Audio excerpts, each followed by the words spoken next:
Former President Trump meeting with Israeli Prime Minister Benjamin Netanyahu at Mar-a-Lago. Netanyahu says he hopes that Israel is getting close to a deal to bring the hostages home.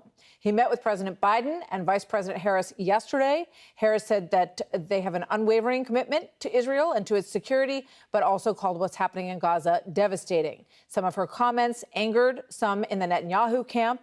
Here's the reaction on that from President Trump. I think her remarks were disrespectful. They weren't very nice pertaining to Israel. I actually don't know how a person who's Jewish can vote for her, but that's up to them. But she was certainly disrespectful to Israel, in my opinion. Okay, with that, we bring in Ari Fleischer, former White House press secretary for President George W. Bush and a Fox News contributor. Ari, always good to have you with us. What's your reaction to the comments? This is obviously one of the first kind of crack-set foreign policy for her as nominee. How do you think that went, and what do you think about President Trump's comments? Well, I wish that the Biden-Harris administration had an unwavering commitment to Israel. I fear they have an unwavering commitment to winning the state of Michigan. Kamala Harris's only goal here is to create space, to create distance between herself and Israel, to send a signal. When she says to those who think that Israel has used too many attacks, that Israel has been too aggressive, I hear you, I see you. She is speaking to the Arab community of Michigan. She is speaking to the progressive community across the United States of America. That's where she focused her remarks. That's because of politics.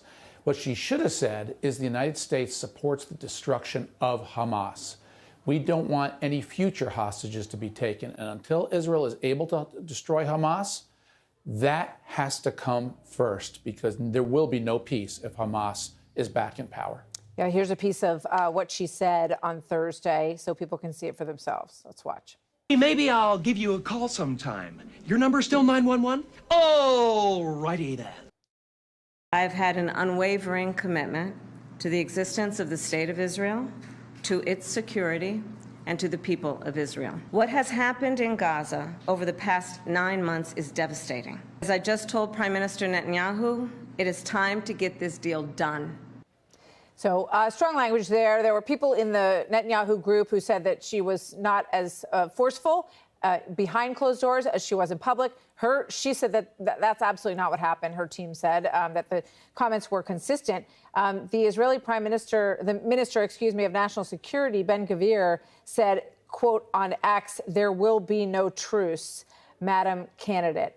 How is this relationship, and how does it affect U.S. national security?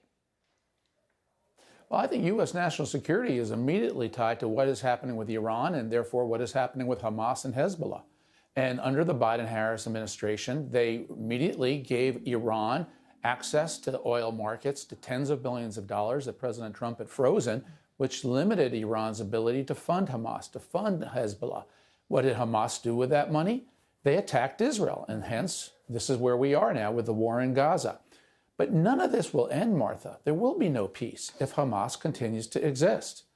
Donald Trump was right when he said Israel needs to finish the job. And what that means is to put an end to Hamas. If you're going to have peace, if you're going to give the people of Gaza a chance to have free lives, independent lives, proud, successful lives, the way the Arab community, the United Arab Emirates or Bahrain have, you've got to get rid of the terrorists who are in charge of that strip of land.